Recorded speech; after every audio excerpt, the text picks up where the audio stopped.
the second part of this video, we're going to break down how to put together a training program based on movements instead of muscles.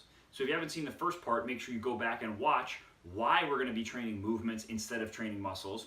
And now we're going to talk about how to put together a very simple 3-day training program based on those same concepts so you can train full body each day and get a lot more out of your time in the gym. And here I only have to spend these 3 workouts are 3 days a week, maybe 45 minutes to get through these workouts in the gym, depending on how much rest you give yourself and everything else. And you're gonna hit every major muscle group, every major movement multiple times so you can see a lot of change in your fitness levels, in your strength, and everything else. So here's how we put it together. Now, I could follow a very simple mixed model every day where I hit every movement each day, and that's what I call a full body workout, meaning I hit at least one movement for my lower push, my lower pull, my upper push, my upper pull. However, in this model here, this is a little bit more of an advanced model if you wanted to hit certain muscle groups and certain movements a little bit harder. Maybe you're looking to gain a little bit of muscle. Here we're going to provide a little bit more volume on a specific day, as well as some frequency throughout the week. So this setup is day 1. Lower pushes are paired with upper pulls. And I know these might be a little bit difficult to read, but the red is all upper pull, the blue is all lower push. So they're paired together. So I may come in and I'm going to do my front squats for my lower push, and I'm going to do chin-ups for my upper pull. And I'll do 3 or 4 or 5 sets, however many I want. I'll alternate back and forth, take whatever rest times I need to, and then I'll move on to the next bracket. Now I've got upper pull where I'm going to be doing some dumbbell rows. Paired with a lower push, I'm doing reverse lunges.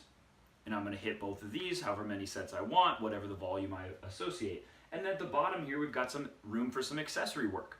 I could hit more lower pushes and upper pulls if I really wanted to, or I can throw in some accessory work. And accessory is really what I call any single joint type of movements. So for my lower accessory, because we're doing pushes here, maybe I'm doing some band work, maybe I'm doing some calf raises, whatever it is that I want to do that's going to be a little bit more specified to a single muscle group or a single joint.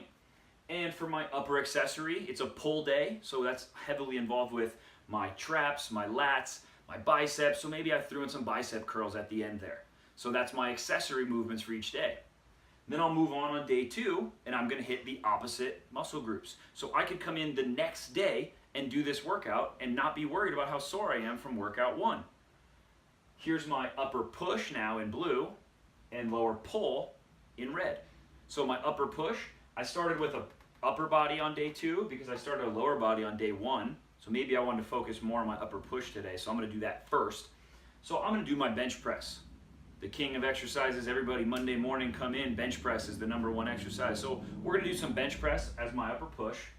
And then my lower pull, we're doing RDLs. So hinging at the hip, now we're really working glutes and hamstrings and taking a lot of the stress off the quads. Then I'm going to do another lower pull. Here I'm going to be doing some hip thrusters or glute bridges. And another upper push, and I'm going to be doing some push-ups or some dumbbell overhead press.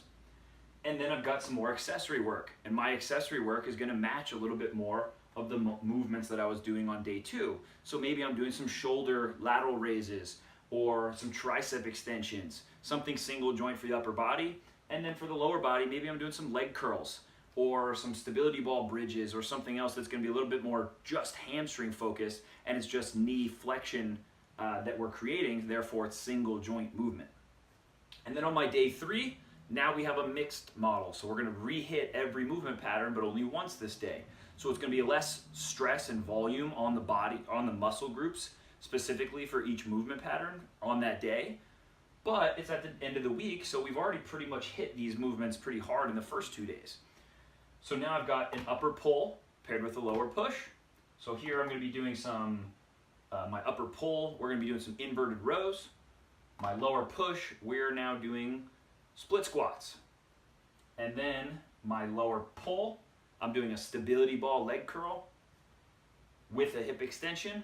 And my upper push, we're going to be doing some single arm dumbbell incline. And then I've got more accessory work, and I can hit my bis and tris, my shoulders, whatever those muscle groups are that you really want to bring up or something you really want to focus on. Now I can do some core work in there, any accessory movements that I want to get in. But this is a very simple, it's very adaptable. You can change the movements, you can hit certain things more than others, but this is a well-balanced program, meaning if I went in, no major injuries, no major issues, just want to be fit, healthy, and create a program that's going to help me to move my body the way I need to move it in life or in sport, I can hit this program and I know I'm hitting all my major muscles, all my major movements, and I'm creating a well-balanced program that's going to keep me symmetrical and balanced so I don't create any major asymmetries that are going to lead to injuries down the road. So that's the difference between training movements versus training muscles. Again, if your goal is fitness, be healthy, be strong, move your body the way it's intended to move, and just build overall fitness and wellness, you need to be training movements instead of muscles. If your goal is athletic performance, you need to be training movements instead of muscles. Get out of this archaic mindset of training muscles. That's for bodybuilders in the 70s and 80s that are pumping themselves full of all kinds of performance-enhancing substances, and therefore they need 4 days to recover from that Monday chest workout because they're hitting their chest so hard and so intensely that they can't come back and train it for another 4 days without causing some serious damage. But you shouldn't be sore from your workouts for 4 or 5 days afterwards. If you are, you're overtraining that muscle group and you're wasting your time in the gym. So switch it up, try training movements instead of muscles, and share this video with some of your friends who could really use a change in their workout programs. Thanks for checking it out. I'm Coach PJ, raising the bar.